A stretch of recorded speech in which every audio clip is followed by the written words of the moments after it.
Hello and welcome to the MIDAS session. I'm Alison Doherty, I'm the MIDAS theme manager. We've got two presentations for you today. The first is on our rapid conversions of evidence summaries, our RACES project, and that's Joe and James will be giving you a presentation on that, followed by an introduction to the ARC Northwest Coast Health Equity Mainstreaming Strategy and Implementation Plan. And there's a brief presentation from our director, Mark Gabby, and also secondly from our Public Advisors Health Equity Group on that. There's going to be an opportunity for you to ask questions and for us to take any questions between both presentations. So please put your questions in the chat. So without further ado, I'll hand over to James Hill and Joe Harrison. Thank you. Welcome to the Rapid Conversion of Evidence Summary presentation. Today we have two sections. Firstly, we're just going to give you a brief overview of the particular process with some video examples of how it all works, and then I'm going to pass you on to my colleague Joe Harrison. He'll give you the current impacts of the project and obviously future planning of what we're trying to do over the next 3 years. So the RACE project has four main aims. Firstly, to improve staff skills on critical appraisal, interpretation, application of systematic reviews. The second outcome is in regards to implementing findings from systematic reviews. So where a trust or a group has come towards us with a clinical question, we want to take the evidence we found within a systematic review to support them in answering that question and making relevant kind of recommendations for implementation. The third area of development is in dissemination. So when we've found a relevant review, summarised it, we want to disseminate that knowledge. This will be dissemination throughout the ARC, within the institution themselves, and also wider afield via websites, publications, etc. The final aim is to develop a network. So as more and more people complete races, we want to develop a network of competent people to undertake these processes, so more of these race projects can be carried out independently, and also with an aim to create this sustainability for this project to be carried out long term.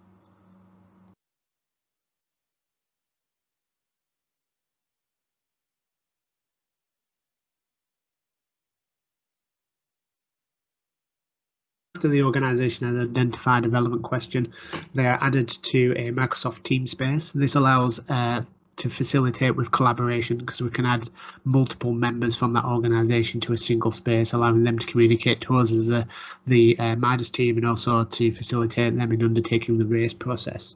It has a couple of tools to facilitate us in doing that. So we have a file section where all our files are stored. So we recommend when they are completing the race project, complete it online, so they do the kind of online library access. This allows us to kind of monitor the undertaking of the race project, and also helps us to kind of communicate, so we can obviously, when we have the capacity, we'll log on and see how they're going on and make comments and feedback. We also give access to a range of completed races. This enables them to see kind of what the standard we're aiming for and some examples of completed pieces, so it helps you to kind of understand what a finished product would look like. We also use the OneNote files here, which is a guided set of modules which talk you through each stage of completing the races.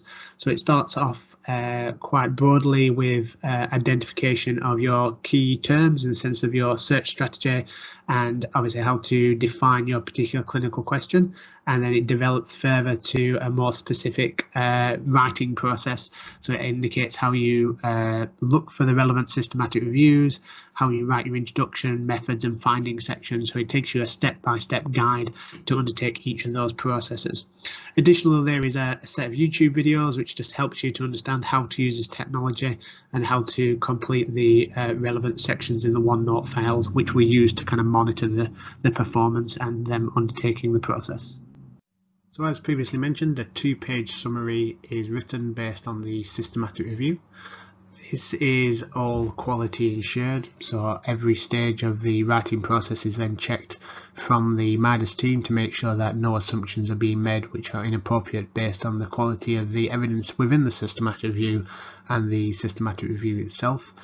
All the formattings for the write-up is structured around developing the clinician's understanding of a systematic review and their critical appraisal of evidence. So the next stage is dissemination. This can be internally within the institution by journal clubs, training, posters, etc. We've also started to disseminate the race projects wider afield across the ARCFEST. So you'll see in the most recent newsletter we have placed a race corner. So each month we are planning to have a kind of a summary of the most recent published race and a bit of an overview of the major findings and take-home messages from those reviews. We have also started to collaborate with a range of journals to obviously disseminate these further in publications. So we're up to 15 publications now. I'm sure Joe will update you soon about what the current impact is.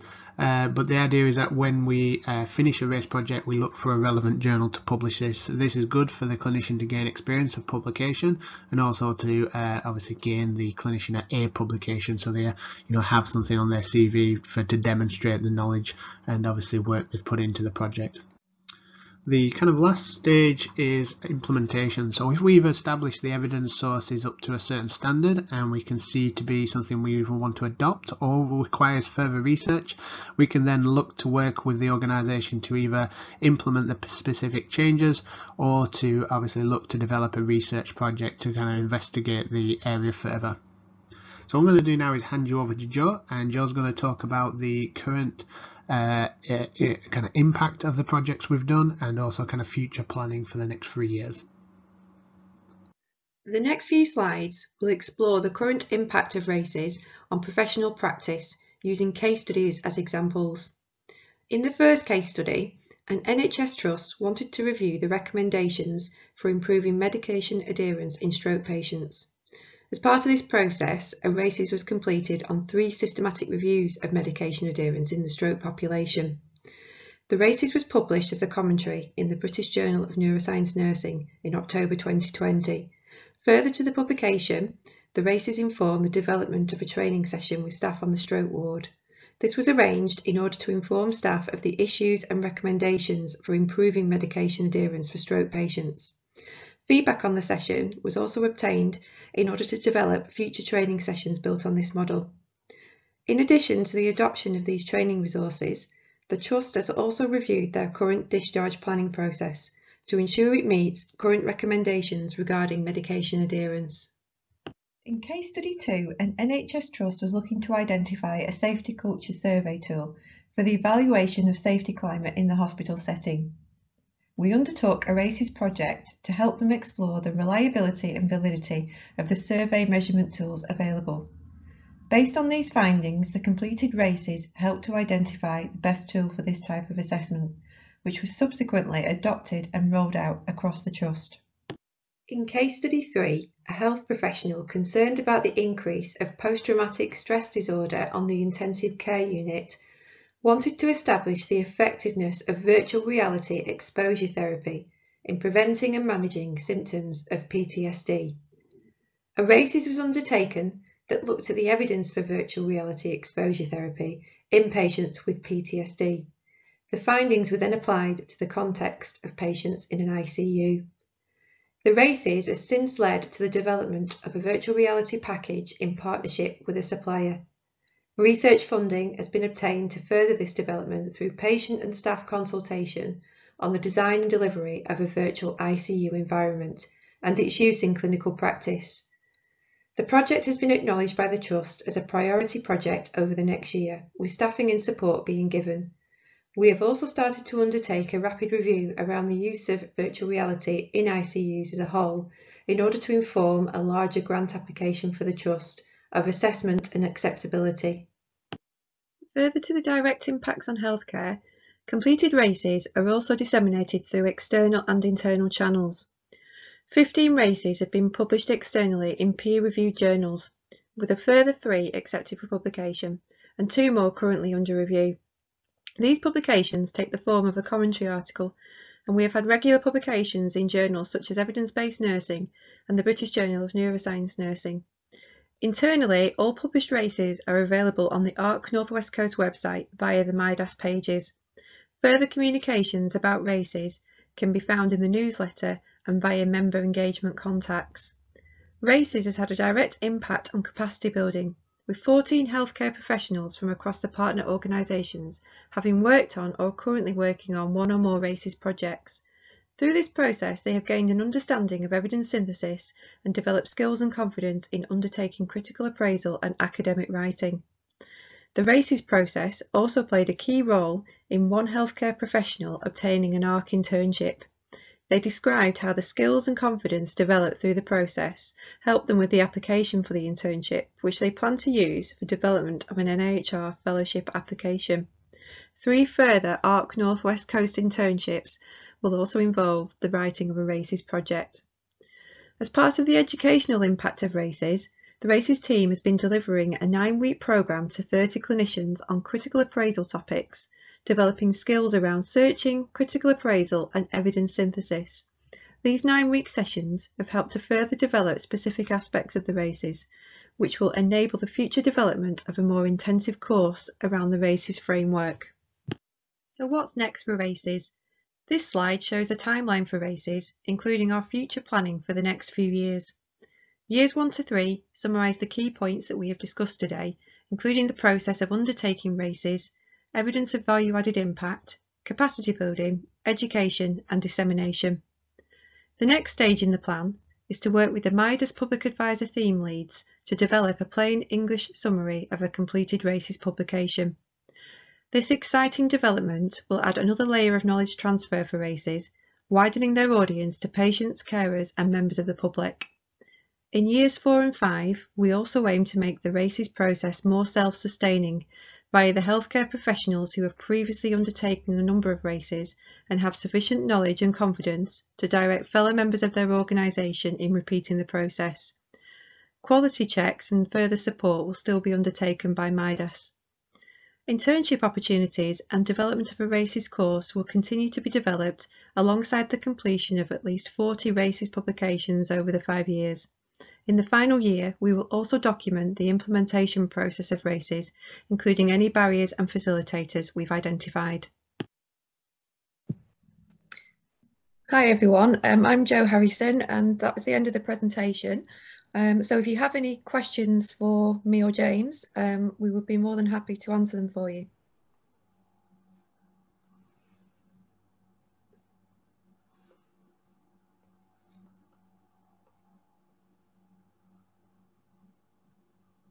Thank you for that comment, Neil.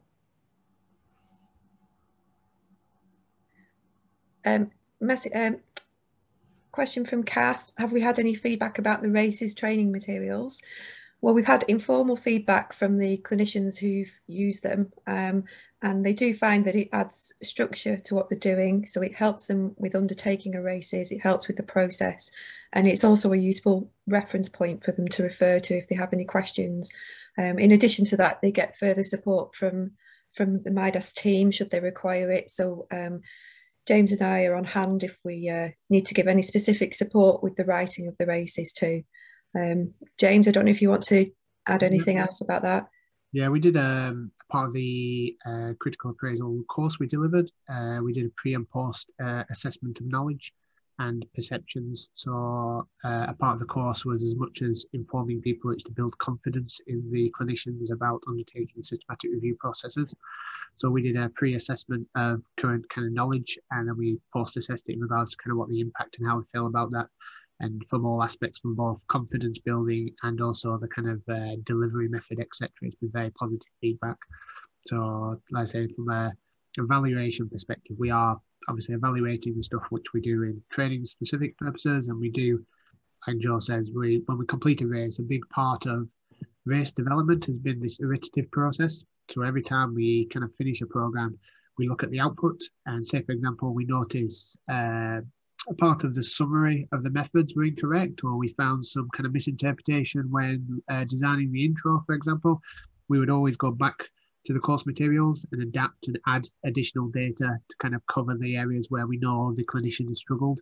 So it's always kind of an evolving process. So every time we do finish a race, it's always a reflection from the clinician to tell us kind of what their experience has been, but also looking at the output and trying to assess what kind of failures there were in the output to see what we could add to the guidance to kind of, make sure that piece of information is more translated or most kind of put across more clearly.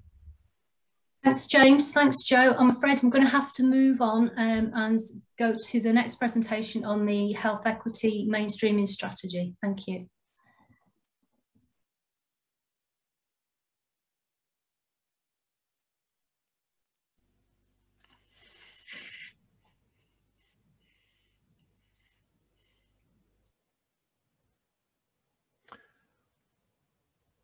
Good afternoon. Health inequalities are systematic, unjust, unavoidable, and can have devastating effects for our community's health. In the UK, we have larger inequalities than any of the other countries in Western Europe, even before COVID-19. And this is particularly true in the Northwest and the Northwest Coast, that we feel the impact of those inequalities. That's why ARC Northwest Coast, like its predecessor, Clark Northwest Coast, is committed to reducing health inequalities, aiming to improve people's health and well-being. Those of you who have been part of the collaboration for longer will recall that in our time as Clark Northwest Coast, our work focused on raising awareness about health inequalities, in particular in relation to health outcomes. As ARC Northwest Coast, now we want to move on to the next stage of that work, where we can focus on implementing equity considerations in practice in all that we do in relation to both health and social care. Addressing inequalities and promoting equity should be an integral part of everyone's business, which is why I've been asked to say a little about our plans of how we're going to achieve this amongst the whole of the ARC, which, as you know, includes academics, public advisors, all our member organisations and partners. So hopefully, as Director of ARC Northwest Coast, I can emphasise the importance we place on this work. Based on our experience during Clark and the feedback we've had from individuals and member organisations working on health inequalities, we've developed a strategy that we hope will make a real difference. Some of you may recall the launch of the Health Equity Mainstreaming Strategy, or HEMS as we call it for short, during our ARCFEST last December. If so, you remember that the strategy is organised around 4 objectives. Number 1, mainstreaming health equity and applied research activities. Number 2, increasing competencies and capabilities on health equity. Number 3, strengthening institutional mechanisms for health equity mainstreaming. And 4, engaging and involving patients, the public and communities through all stages of all of these processes. In other words, we're aiming to mainstream consideration of health equity and the conduct of research and implementation of research. When we talk about mainstreaming, we mean the systematic consideration of equity. Our plans involve the creation of a network for knowledge and expertise exchange that will be sustainable and independent of individual advocates across all of the ARC Northwest Coast and its member organisations. But the long-term goal, and what this all leads up to, is the evaluation of the impact of equity on the population's health and well-being. To that extent, we want to make sure we use measures of impact that are relevant to our work and to the member organisations that we're working with. You should all know that the Health Inequalities Assessment Toolkit has been around for some time now, and even if you haven't yet used it in practice, it's a key element of how we work. It's one of the tools that Clark Northwest Coast created, and it provides the basis for us to have discussions about health inequalities and offers a way to monitor these equity considerations. However, HIAT is only one tool and is only part of the HEMS strategy, which encompasses so much more. In the coming months and years, you will find yourselves involved in lots of discussions, I hope, around health equity mainstreaming and equity mainstreaming in practice, whatever that means for each of your organisations and your daily routines. As an illustration of the activities planned, we have created an action plan for 21 to 24. Whilst we would love to have a live discussion with you today about it, we realise that this is a virtual setup, so it would be quite difficult to do that. So we've come up with an alternative. We have created a virtual wall with what resembles the post-it notes we often use in these events, and we've used them to list the key actions that we have planned. What we ask of you now is to look at that list and add your comments and feedback on what you would need to help you make equity a systematic consideration, or what you could contribute towards this valuable work. You can add as many comments as you like. You can also vote comments up or down if you agree with something or if you feel something needs to be prioritised. You'll find the link to the Padlet in the chat on the right-hand side now, and it's worth noting that this virtual consultation will be live for the rest of the week, so please do share it with your colleagues as well. There is no requirement to have attended the ARCFEST today to comment on these actions that we've planned, and we would love to hear from as many of you as possible. Apart from asking for your feedback, we also wanted to use today's event as an opportunity to introduce our new team that will be taking HEMS forward. Within the ARC structure, HEMS is part of the MIDAS team that is led by Professor Andy Clegg, managed by Dr. Alison Doherty, and also co-managed by our public advisors Jerry Allen and Alan Price. But we do have a new HEMS lead in place of Ana Poroche Escudero, who some of you will have known before. Katarina Panagaki is our new leader in HEMS, and she'll be primarily responsible for it, and she'll be working alongside the HEMS Public Advisors Group, but I'll let them introduce themselves now. Oh, and for the Twitter fans amongst you, please remember to tag at @ARC_Northwest Coast and use hashtag #ImplementEquities. Thank you very much.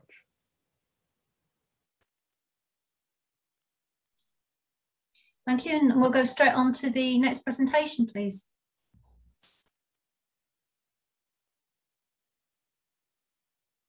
How does who we are affect the work we do and how we do our work? Offering evidence and solutions that tackle social determinants of health are often seen as the responsibility of public health colleagues and others in our local systems and communities. However, in ARC, we recognise the value of the applied research model and are trying to ensure that health equity is reflected in all of our structures, processes and activities. My name is Paula Wheeler and I'm a member of the Health Equity Mainstreaming Strategy Public Advisor Group. We're collaborating with staff across ARC, member organisations and public advisors. Hi, my name's Rod. I've been working with Clark and ARC since 2017 as a resident advisor at first and now a public advisor. Hi, my name is Iram Durrani and I am a public advisor. Health equity is very important for me because I believe it can give everyone an equal opportunity to live a healthy, long life, regardless of their socioeconomic status, vulnerability, or ethnicity. So I'm very, very happy to be a part of this wonderful team, and together I hope we can make a difference. I am PA from St Helens in Merseyside. I have a son with a learning disability and autism, and because of that, I'm really interested in health inequalities and health equity. My name's Sandra Smith, and I'm a public advisor since I lost my husband to motor neuron disease and frontotemporal dementia. For me, research is about improving quality of life. Hello, my name's Neil Joseph. Health equity matters to me because we've become increasingly aware of the massive health inequalities across our communities, our country, and globally. I feel as though we shouldn't allow this to go unchallenged, and therefore the health equity mainstreaming strategy is something I'm very proud to be a part of. Everyone in our group comes from a different background, but our experiences and skills complement each other's in our common efforts towards addressing health inequalities. Hi, I'm Katerina. My background is in mental health, and I'm the lead for health equity mainstreaming in ARC Northwest Coast. Equity in research.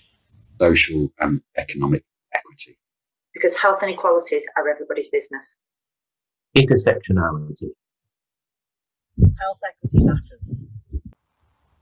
Co-production. Together, we can implement equity.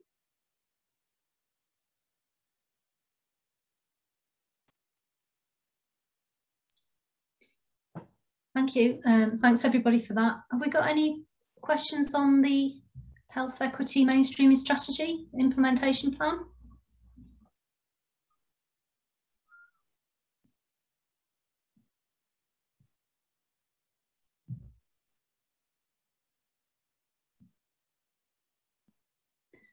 Just getting a lot of comments and compliments. Yeah, well done, everybody. Great presentation. Hope you're all using the Padlet that Katerina mentioned and contributing that way. Yeah. Yeah, so please share your thoughts with us on the health equity mainstreaming strategy. I think we put the Padlet up. Yeah. So there's a question there, Katerina. I don't know if you can see that. What is the role of the public advisors in implementing the strategy? And that's a question from Joe Harrison. Thanks, Joe. I'm happy to start the answer on that, but I think there's some public advisors on the call, so guys, chip in. I think this is more for you than for me. But we do work quite collaboratively. We do agree actions and take everything forward together.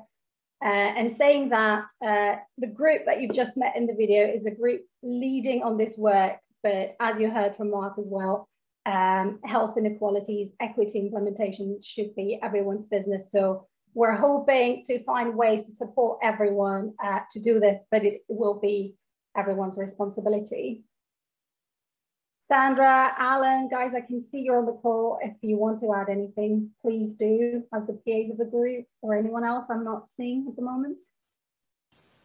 I don't know if I could just add to that, Katerina. I mean, we work as a team, and we each do the same. There's no difference between any of us with regards to what we can do or what we can, and it's all about embedding health equity throughout, not just throughout ARC, but beyond, I hope, throughout the NHS. Thank you. Any other public advisors want to comment? Don't be shy.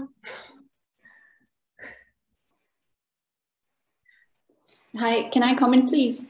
Yes, certainly. I think during the pandemic, we've realized that with high mortality rates and infection rates in certain communities, we have now come to a conclusion that there are certain groups which has been affected the most, and to give those groups a voice in the discussion and implementation of the strategies that are made for them is great, because one, it will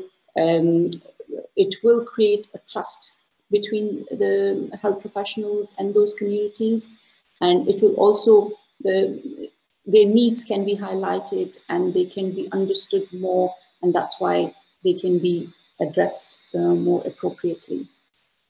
So I'm very happy to be a part of the team and give voice to those communities. Thank you so much for that. And I think we've just got one more question. Paul is wondering, what's the difference between a HIA and a HEMS? Paul, that's a good question. I think it's one we come across quite commonly when we talk to people, and abbreviations don't help. But HIA, which most of you, if not all of you, will have heard of before, is a tool that's been developed to help us think about health inequalities and how they may apply to each of the projects we do. Now, to make those considerations systematically embedded in everything that we do, that's where HEMS comes in, that's where the whole strategy comes in. And that involves training around tools that may be HIA or something else.